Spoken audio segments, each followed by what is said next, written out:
say, "Shut up." So I was called for by this good man, as usual, and he puts me in front with him, and there's usually somebody else there, and one was his stepfather, and I stepped into last Sunday morning, a voice said, "Good morning," and I said, "Shut up." So I welcomed Mr. Morris in a rather unusual way. Well, let me not waste any time, but introduce a very old friend of mine, Arthur Schneier, who's the Rabbi of Park East Synagogue, and let me just very, very briefly, I hope, say a word or two as to why he is here and why I and many others think he's just the right man to have the subject of Orthodox Judaism. We've been hearing other branches, but a lot of us in Presbyterian, other Protestant churches are very uncertain about the different religious forces that are at work in Israel today. I brought a copy of The Economist with me in case I had to talk longer than I expected to, because it's got a very good article. But we have what is much better. A rabbi of Orthodox Jewish conviction. When he first came to New York, he wasn't very long before he contacted me. I didn't know him before, he didn't either. And when he said he wanted to talk to me about having some sort of collaboration, had all my guards up as usual in these things.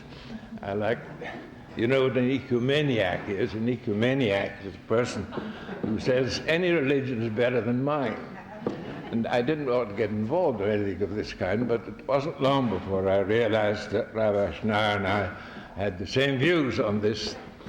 We believed in the religious forces in the country, getting to know each other, being faithful, being honest in anything they were saying about each other, but holding quite definite views of our own.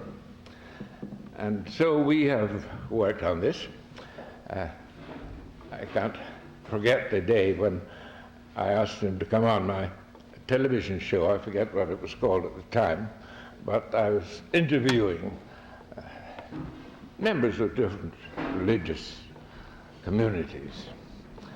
And before we started at this stage in the proceedings, I had the rabbi sitting beside me, dressed as he is now, and so everybody, and there was nothing but the technicians of NBC in the studio, and I could see at once that most of them shared Jewish faith with the rabbi, so there was a tremendous row uproar of laughter when I said to him, just before this thing was switched on, I said, "During the show, Arthur, should I call you by your Christian name?" I that time didn't realize that that is not used so much in this country. In Britain, it's automatic. Nobody ever thinks of the word Christian. So it was all, he was there, quite obviously, without a Christian name. As a matter of fact, he has got a Christian name, Arthur, and I have a Jewish one, David. Well, enough of that. The next time he rang me up and wanted to talk about things is when he opened his heart to me about his constant committal to the memory of what the Jewish people went through, and he himself, his family, and he wanted to do something about it. And he asked if what I thought of an idea of forming a group, a community of people across the nations and religions to try to prevent by every possible means the reoccurrence of anything like the Holocaust. When he talked to me about it would mean going to most of the communist-dominated countries and various other things. I began to wonder how we'd ever get there, but we did. And we visited practically every communist-dominated country during the Cold War on behalf of what we decided to call the appeal of conscience. So that's, I think, that's much give you a picture of how we got together. And in any case, Scots and Jews have a good deal in common. When I'm asked by Jewish friends why, when I tell them that the Jews were never persecuted in Scotland, they were never banned, they were never thrown out or anything, but there are not very few Jews in Scotland, and that's why I always said they can't make a living there. And so it is, but people say, had you no anti-Semitism? I said, oh, just the usual jokes, but exactly the same jokes were made about the Scots. So, you know. Well, my dear friend, Arthur Schneier, and he's going to speak and leave enough time for questions, which I think is very important. All right?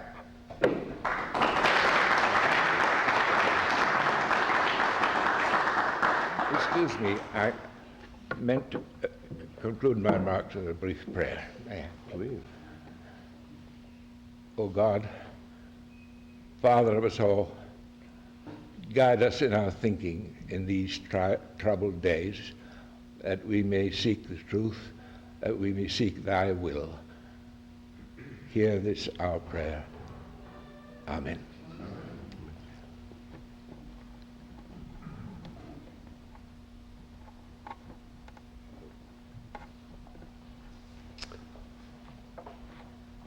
Thank you, David. I call you by the Christian name for this very warm welcome. For me, it's actually a homecoming because for years you and I have had symposia between Park East Synagogue, your neighboring synagogue on East 67th and East 68th Street. The Day School and Cultural Center is on 68. The synagogue is facing the Russian mission, formerly the Soviet mission. Hunter College, I'm glad to see my neighbor and friend Dr. Caputo here. So we used to have symposia once a year, once here, once at Park East. And I remember distinctly the one symposium, From the Cradle to the Grave, as a Christian and as a Jew. Very informative, and I think we ought to try to revive these contacts. But there's a very close personal bond and friendship that has evolved with Dr. David Reed since my first phone call to him in 1965. And as you've heard, we've traveled, particularly the former communist countries, on behalf of religious freedom, and we've done, I believe, a great deal of good. But I do want to recall our mission to Ireland because it's very apropos. When the late Father Campion, Don Campion, a Jesuit, editor of America, Dr. Reed, Angie Biddle-Duke, who was chairman of the Appeal of Conscience Foundation Board, myself, went to, this was in 1970, to London, Dublin, and Belfast to try to put a halt to the violent conflict that has lasted for far too long. And I'll never forget the encounter between the so-called Presbyterian minister Paisley and his sidekick, Reverend Beatty, and addressing Father Campion, who was really a righteous, saintly man, and he said to him, well, you know you can't trust the Roman. And here we are so many years later, and thank God, we're very proud that as the Appeal of Conscience Foundation, we had great deal to do with the meeting that took place in Washington when we pulled together 80 leaders from Belfast, Dublin, and London who didn't dare meet back home. And that resulted in the Thatcher-Fitzgerald agreement. And here we are, May 22nd, a referendum, and hopefully that's going to be an end to this, what is described erroneously as a Catholic-Protestant conflict. There's much more to it. Now, why do I tell you this? I tell you this because I think that the days of religious confrontation and religious wars is over, provided that responsible religious leadership leads in a spirit of live and let live. Religion is like fire. It can be a constructive force and can be a destructive force. And one way of avoiding these religious conflicts is learning more about one another, understanding one another, mutual respect, and then we have a chance to be triumphant over those forces who are trying to divide us instead of uniting us. I speak to you as an Orthodox rabbi, and I'm proud to say that 17th generation rabbinical family.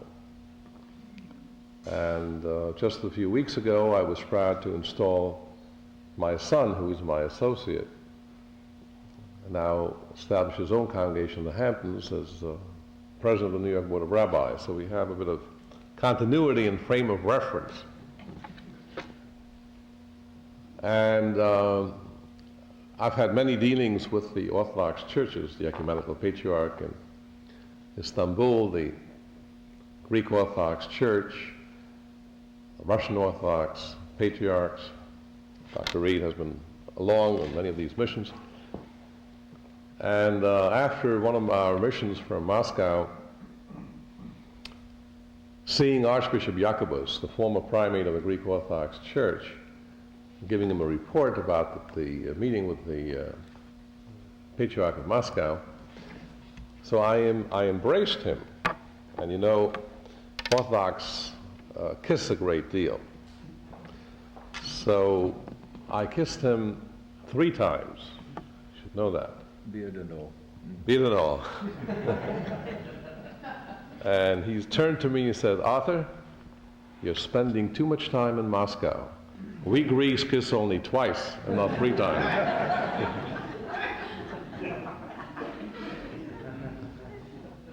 But I must say that the reason why I have been so successful, I believe, in my ecumenical activities, because I am an oddball, an Orthodox rabbi who reaches out both to Christian communities and Orthodox, Catholic, Protestant, but does not compromise on my own religious convictions and integrity. I believe that if you dilute your faith, it's like alcohol. You know, you have 86% proof. If you keep on adding water and water, you're going to end up with water. So theologically speaking, I am very traditional. And that means I believe, of course, in the unity of God. I believe that the law is God-given, and it's not for man to adjust that law to any particular economic or political or social trend, that the law transcends economic and political and social changes because it's the truth. And the law is not man-made. The law is applicable to whatever the situation might be, but it is the light unto those who follow it. And there's a basic difference between the traditional Judaism, and I don't like to use the term Orthodox because in Judaism, historically, we did not have what I call the three streams or the three divisions. Orthodox, conservative, reform, historically did not exist. One law, 613 mitzvot, commandments. Some people were able and did indeed fulfill 20, others fulfilled 50, but everyone knew what the standard was. We did not have the luxury that exists in America today of these three divisions.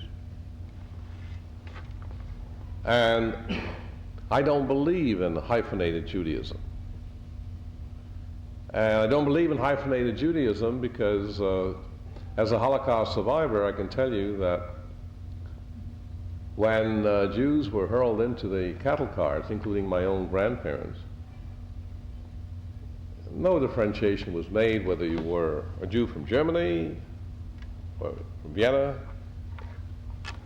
my birthplace, or whether you were a Jew with a beard or an assimilated Jew.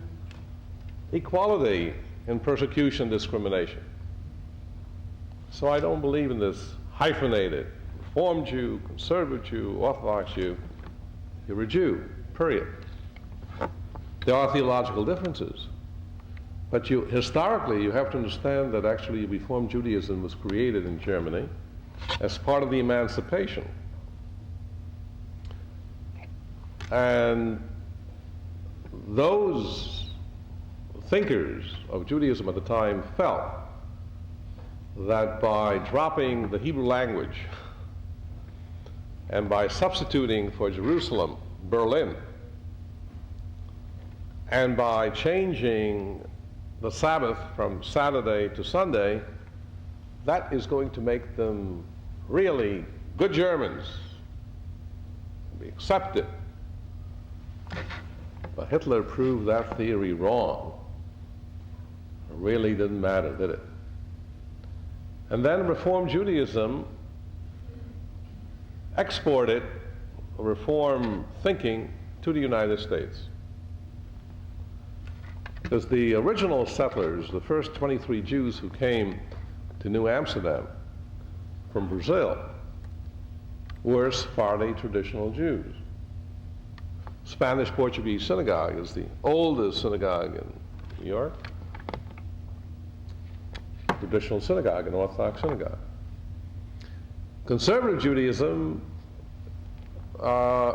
really developed when Reform was a bit too much for some of the Eastern European and Russian Jews who came over, and conservative Judaism evolved with the creation of the Theological Seminary on 126th Street near Columbia University. And it was a hybrid between Orthodox and Reform, what was meant to be. The truth of the matter is, theologically speaking today, it really depends on the individual rabbi, because we don't have a central authority of which way the congregation goes. And then you have different streams, different variations within each group. You have reform that is more oriented to the left. You have modern Orthodox, you have Hasidic, you have conservative rabbis who are closer to the reform movement. So you can't really draw the lines. But theologically, there's some basic differences. For instance, Reform Judaism does not believe that the law was revealed at Sinai. We do. And Reform Judaism, taking that into account, takes the position that since the law is man-made, we can drop the dietary laws and we can have shrimp, and we can have pork, we can ride on the Sabbath. Well, that's totally unacceptable to a traditional rabbi. So there are these theological differences.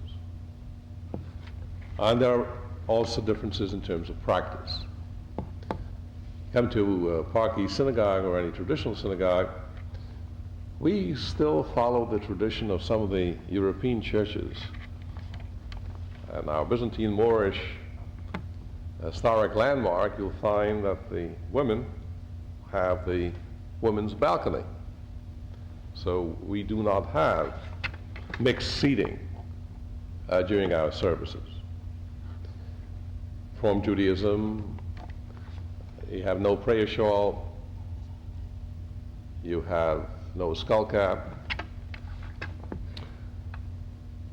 Although I must tell you that things have changed a bit, because I think that as a result of the Holocaust and also the creation of the State of Israel, even reform has become much more traditional in a sense that more Hebrew has been introduced. For instance, I would say our good friend Ronald Sobel at Temple Emmanuel, 30 years ago, the Hebrew content of the service would have been about 30%, maybe less. Today, it's about 45%, because Hebrew is a living language today. And interestingly enough, Reform Judaism, that was opposed to the creation of a state of Israel and was anti-Zionist, has changed course and is very much Israel-oriented. Because the bankruptcy of what? The sense that if you get rid of Hebrew, if you get rid of Jerusalem in your prayers and so forth, that's going to make you acceptable. So you've seen a transformation there as far as Reform Judaism is concerned. So I think that what unites the Jewish community, although with differences in opinion, and you've seen it the last few weeks, actually it's a very sad time and also a joyous time. We commemorate usually right after Passover the Warsaw Ghetto Uprising, and that is identified with a commemoration for the 6 million Jews who were killed. And important lesson to be learned, because we survivors, as we get older, we're going to disappear. And you would think that the world has learned from this horrible tragedy, but they have not. We have been very much involved in the Appeal of Conscience Foundation with the question of Yugoslavia. And you know what ethnic cleansing and the consequences of ethnic cleansing.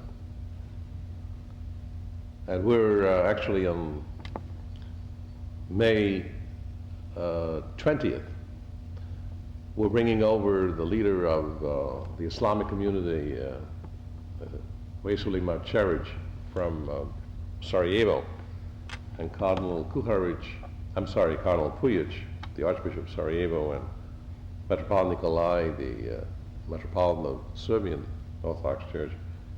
And there's still a small Jewish community left in Sarajevo. Now we're bringing him over to expose them to the pluralistic way of life that, thank God, exists in America. But although bloodshed has stopped in Bosnia and former Yugoslavia, but the hatred and the ethnic cleansing still continues to this very day. And what was the Holocaust if not a process of ethnic cleansing? And when we saw the picture of the butcher of the Khmer Rouge hotpot, man, and I don't have to convince men and women of faith, you know, we can be and rise to our greatest potential as human beings, but we can also be beasts. And as a child in Budapest, I encountered two people, and these images are still very vivid in my mind. I encountered Adolf Eichmann, who was responsible for the mass extermination program of the Jewish people, and managed in Hungary, met him in Budapest, within 3 months, between April 44 and June, to cleanse 600,000 men, women, and children from the Hungarian countryside. I still see those evil eyes, the black SS uniform. And then I encountered a saint, a white knight by the name of Raoul Wallenberg, who, as a young Swedish diplomat, went out of his way to save, because he understood the teaching, he who saves one life saves the world. The best of man, Raoul Wallenberg, and the beast in man, Adolf Eichmann. And basically, the human being can go either way.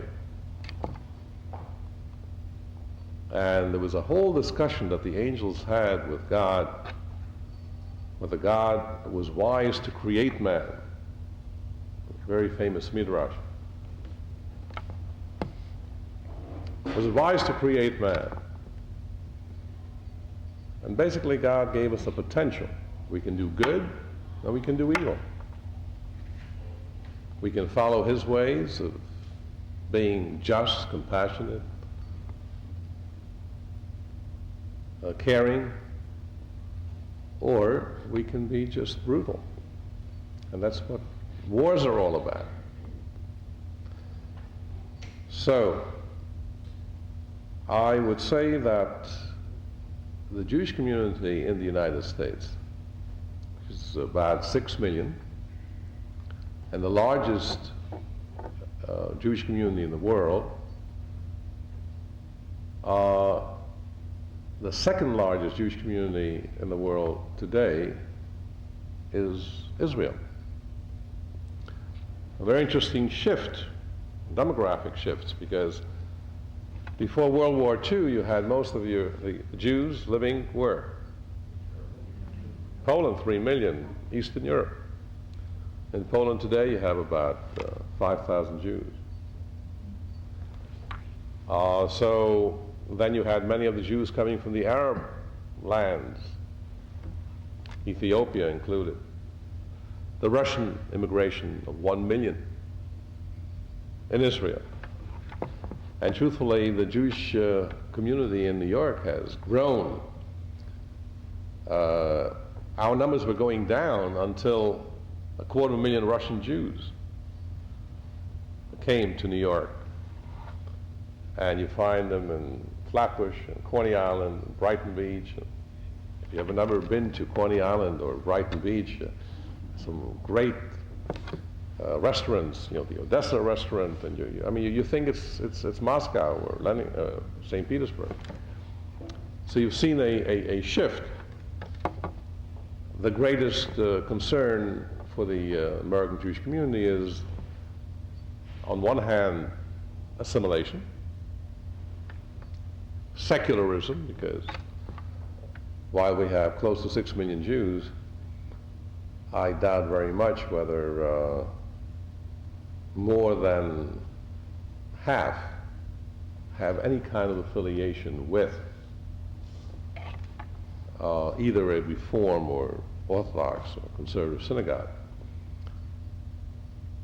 Passover is a very popular holiday because it's a family celebration. And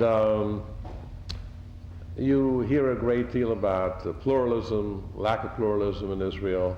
That's a separate subject that I could spend quite a bit of time on. But basically what the battle is all about, it's not a question of religious freedom in Israel. The battle is of drawing the line between a standard, what the chief rabbinate in Israel is saying, wait a minute, you have your particular streams of Reform, Conservative, and Orthodox. We recognize all Jews, whether they're observant or not observant, but we don't want to recognize Reform rabbis to import some of their quote-unquote deviationist tendencies into Israel. So it's not a question of discriminating against the individual. It's a matter of giving authority to rabbinic leadership that is not in conformity with traditional Torah standards. That's really the line. But when you read the press, and the press enjoys the controversy, then you think it's really a question of religious freedom and pluralism and so forth. To conclude, I would say that our greatest challenge as Christians and Jews is really to retrieve the men and women, particularly the younger generation on college campuses, so that we put an end to the secular invasion,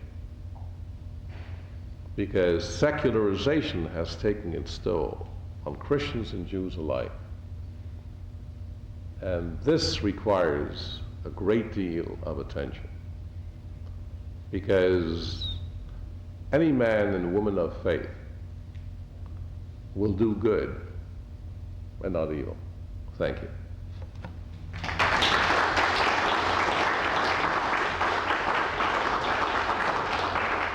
have about a quarter of an hour for questions, so let them come quickly. Please. You mentioned earlier in your wonderful comments, by the way, the cradle to the grave viewpoint. I've never understood what the outlook, the expectation of Judaism is with respect to beyond the grave. We believe in a world hereafter.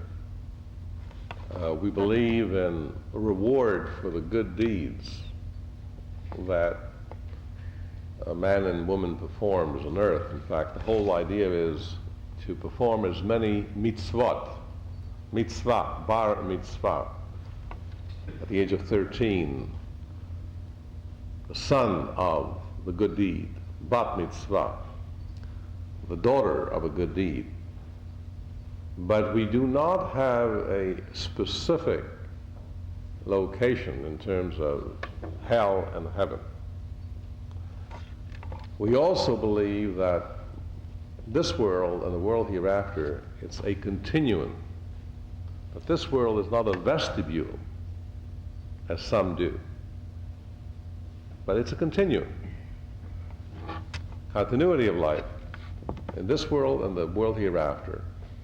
And we also believe, and this, by the way, is, again, a basic difference between the more traditional and the modern approach of Judaism. We do believe in immortality. And we do believe in, traditionally, we believe in resurrection. Resurrection of the righteous souls. And that's where the difference comes in. But if you are leading a life of righteousness, then when the Messiah comes, then you will be rewarded, and the righteous souls will be resurrected. I have a question about 2,000 years ago when Christ was a rabbi. Mm-hmm. Many of the situations you described today were exactly the same. Assimilation, secularism, Mm-hmm. Jews who were no longer practicing, whether there was a mortality or not. These are all things that Christ, as a rabbi, Mm-hmm. proclaimed. Now, I would like to understand the impact of the Talmud on the Torah when we had the Protestant revolution, where Protestant not meaning people protesting, but people witnessing for, which is the original meaning of Protestant, people who went back to the source, what we call the Ancient Testament with the Torah. Mm-hmm. How important is the Talmud, both oral and written, in interpreting the Torah? Actually, what guides Judaism is the term halacha. And it comes from the verb, holech, to walk. You have to understand that the Talmud is really the oral law, because the written law cannot be understood without the oral law. Let me give you an example. The very famous passage in the Torah, an eye for an eye and a tooth for a tooth.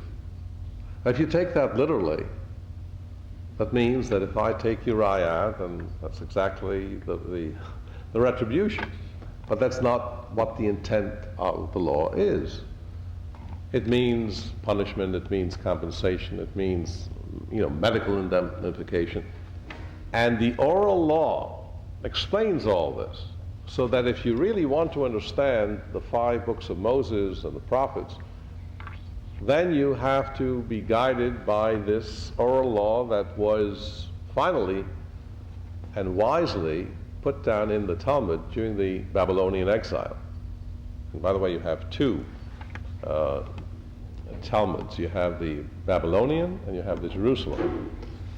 Babylonian is written in Aramaic and the Jerusalem is written in Hebrew. And the interpretation of the law continues and is applied to very modern day situations based on the spirit of the Torah and the Talmud. Let me give you an example first. You're not supposed to work on the Sabbath. And then a serious halakhic question arose in one of the kibbutzim in Israel. What do you do about milking a cow on the Sabbath? What do you do?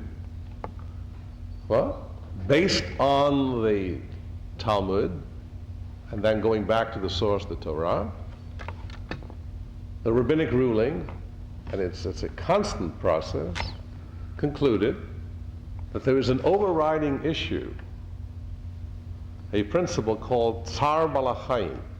You're not allowed to inflict pain to any living creature. And that has primary consideration. Therefore, since you're not allowed to inflict pain, the milking of the cow is permitted on the Sabbath. Not universally, but in a place where there are only Jews. So you have, like, a question of DNA, a question of cloning, the question, all these issues that confront us in terms of medical ethics, all has to be considered within the framework and the spirit of the written and the oral law, which is called halacha, because it's not static. It's a dynamic process. Yes? Well, in the time of Moses, there were certainly cows and sheep and whatnot that required milking. Then the rabbis just asked, what did Moses do? Why did they have to develop this big theory? No, I think the cardinal principle is really do not inflict pain on any living creature. Yeah, but what did they do in the time of Moses? They'd just gotten this commandment, Mhm. honor the Sabbath, Mhm. and yet there are all these sheep and cows and Mhm. needed milking. Mhm. So what did they do? Well, they followed actually the law, because you have to understand the Talmud is not a new creation. The Talmud is a living oral tradition of application within the spirit of the Torah, the law that was given. But the problem existed long before the Kibbutzim were established. So they somehow must have been dealing with this, what we do with the cows on the Sabbath. So the principle prevails, and the cardinal principle is do not inflict pain on a living creature. It was not written, because the Talmud came much later. And what you have today, whenever you have a question, for instance, transplant and DNA and all kinds of ethical problems, there are responsa. It's like a Supreme Court decision on the basis of lower court rulings. Yeah. You began to talk a little bit about secularism, and I've heard a figure, and I can't repeat it because I don't remember it, but the percentage of Jews in Israel that are secular Jews versus practicing.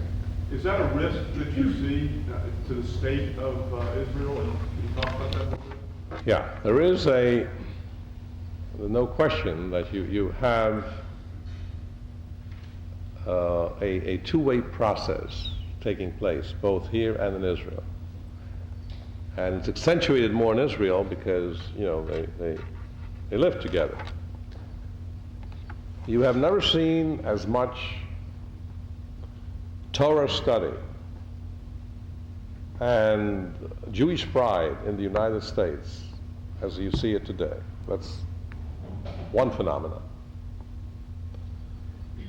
I mean, I remember when I went to Yeshiva University, and I would never walk around with a kippah, with a skull cap on the street. Well, you go to theater, you go to, that's Jewish pride, it's the pluralism. It's beautiful to be Greek, it's beautiful to be Hispanic. I think it had a lot to do with the civil rights movement. But then you have another phenomenon. The other phenomenon is secularism.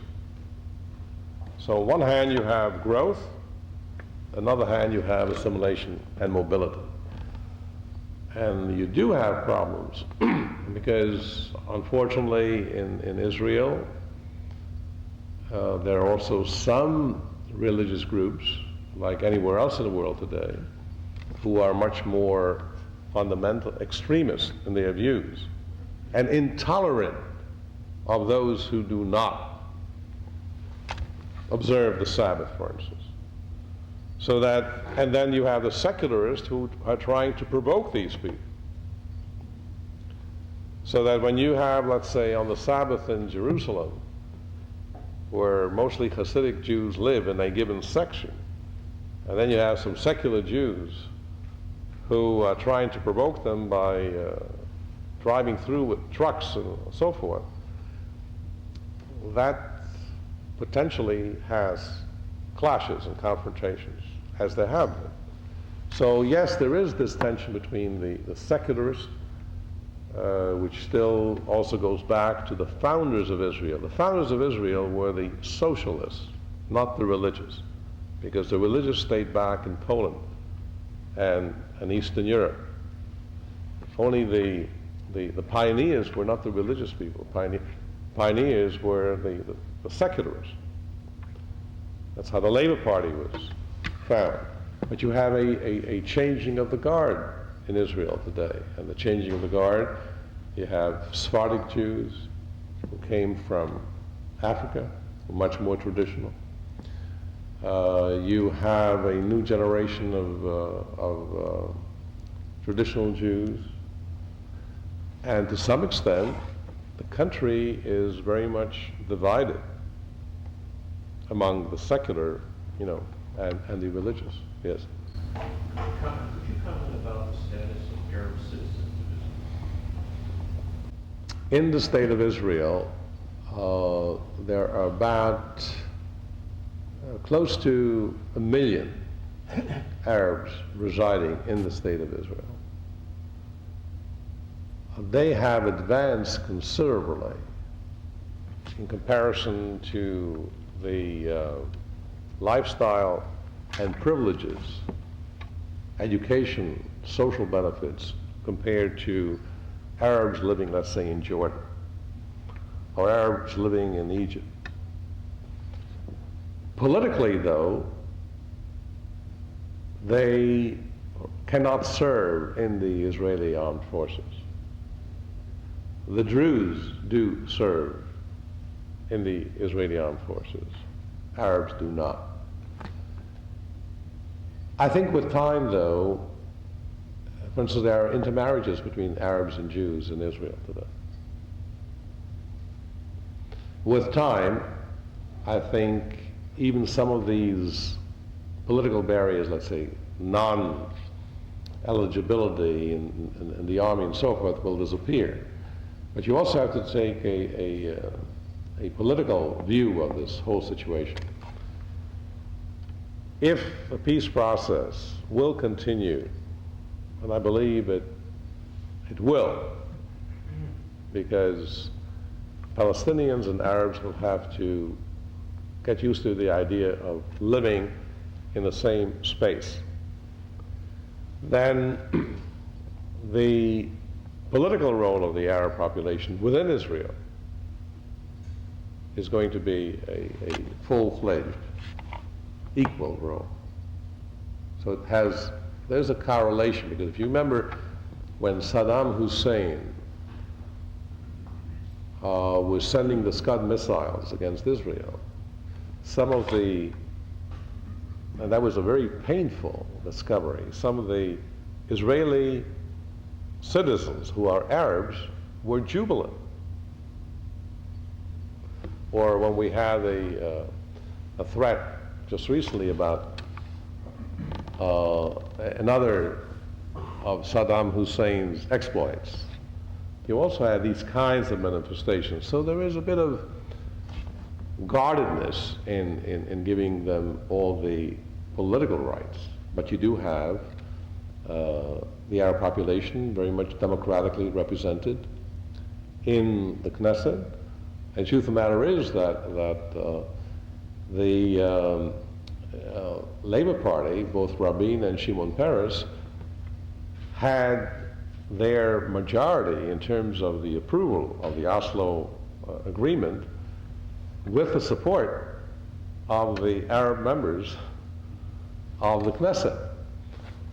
And the right wing, who opposed to the process, said, wait a minute, this should be based on a solid Jewish vote and not on the basis of a Jewish vote plus, Arab representation. So that's the story in a nutshell. Yes, sir. How much of religious conflict in various locations do you think is rooted in economics? The effort of one group to suppress or bully another group in order to enhance their possibilities for economic improvement, jobs, power, and that the root might be more than economics. No, that would be a very simplistic analysis. I think it's much more than that. I think that when you look at a picture in Iran today, it is very much ideological and theological. And the United States is the Satan, the grand Satan. It's not a question of economics. Or when you have in Egypt some of the Muslim Brotherhood destroying Coptic churches which, by the way, Healer Conscious Foundation has been involved with, that's the problem. Or in Saudi Arabia, although Saudi Arabia happens to be our ally, but truth be told, you have 1 million Catholics, workers, mostly from the Filipinos, who can't even hold a church service in Saudi Arabia. And that's why the evangelical Protestants are raising hell in Congress with the Religious Freedom Act, trying to invoke sanctions against any country where you have this kind of discrimination. So no, it's much more ideological. And basically it's a battle, what I would call, who's going to win at? Will those religious leaders, whether it's Catholic Church or the Protestant, Jews, Muslim, who believe in the principle of coexistence and live and let live, or are the crazies, the extremists? Who is going to win out? And that's where we come in. We have to assert ourselves. And we cannot be silent. We should not be the silent majority. We should take a stand against any form of extremism. And note, I don't use the term fundamentalism. I use the term extremism. And a eulogy of Rabbi, the President Rabbi. He said he was the greatest man of this year, or this century, or so on. Well, maybe he was. But I wanted to say, the question would be to him, as an avowed fundamentalist Christian, you would have to believe, wouldn't you, that you cannot possibly be saved and go to heaven unless you accepted Jesus Christ directly, openly. Then I would have said, at the end of the question, do you believe that your great hero, Dr. Rabin, is now in hell? I'm sure you'd find a way around it, but never mind. Anyway, I'm sure everybody here is grateful that Rabbi giving us his time. I know it's a rare commodity for him. He's in demand in all kinds of places, but to have given us the time and openness, frankness, we surely appreciated by everybody here. We want to thank you for that. My God, thank you very much.